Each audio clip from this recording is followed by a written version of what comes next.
নমস্কার, সুস্বাগতম। আপনারা দেখছেন জুডোস ধামাকা নতুন পর্ব। সাথে আছি আমি জুডো। ভারত বাংলাদেশ সিরিজের প্রথম টেস্ট ম্যাচ চেন্নাইয়ে আজকে শেষ হয়ে গেছে। বলতে গেলে 3.5 দিনে খেল খতম।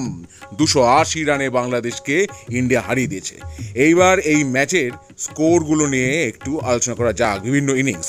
প্রথম ইনিংসে ভারত 376 রানে অল আউট হয়ে গেছিল।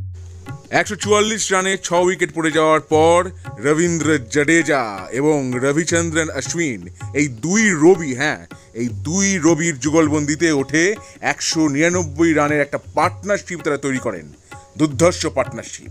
এবং তারপরে 376 রানে ইন্ডিয়া অল আউট হয়। তাসকিন আহমেদ প্রথম ইনিংসে নেন 3 wicket. Hasan Mahmud 5 wicket, Pfeiffer নিয়েছেন তিনি।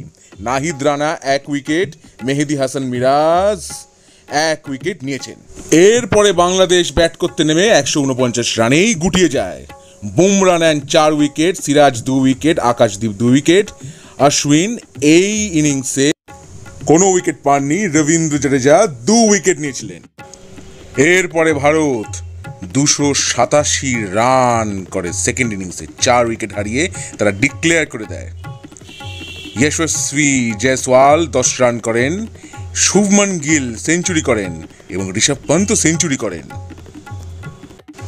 জয়ের জন্য বাংলাদেশের দরকার ছিল 515 রান, কিন্তু বাংলাদেশ সেটা পারেনি করতে।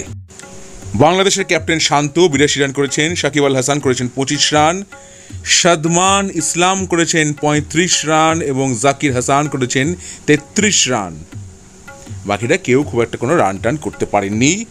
এর ফলে ভারত ওয়ার্ল্ড টেস্ট চ্যাম্পিয়নশিপে নাম্বার 1 পজিশনে চলে গেল এবং বাংলাদেশ এর আগে ছিল 4 নম্বরে, এখন তারা চলে গেল 6 নম্বরে। সেঞ্চুরি এবং 6-4-এর জন্য প্লেয়ার অফ দ্য ম্যাচ হলেন রবিচন্দ্রন অশ্বিন। এরপরে খেলা কানপুরে, দেখা যাবে কানপুরে কি হয়। তাহলে আজকের ব্লগটা কেমন লাগলো? ভালো লেগে থাকলে অবশ্যই লাইক করুন, শেয়ার করুন, সাবস্ক্রাইব করুন আমার চ্যানেল এবং আমার ফেসবুক পেজ জুডোস ধামাকা। সেটাকে লাইক করুন, ফলো করুন। পরের পর্বে ফিরছি নতুন কোনো চমক নিয়ে, নতুন কোনো ধামাকা নিয়ে। হ্যাস্টা লা ভিস্টা জুডোস ধামাকা, লেটস ডু দ্য ধামাকা।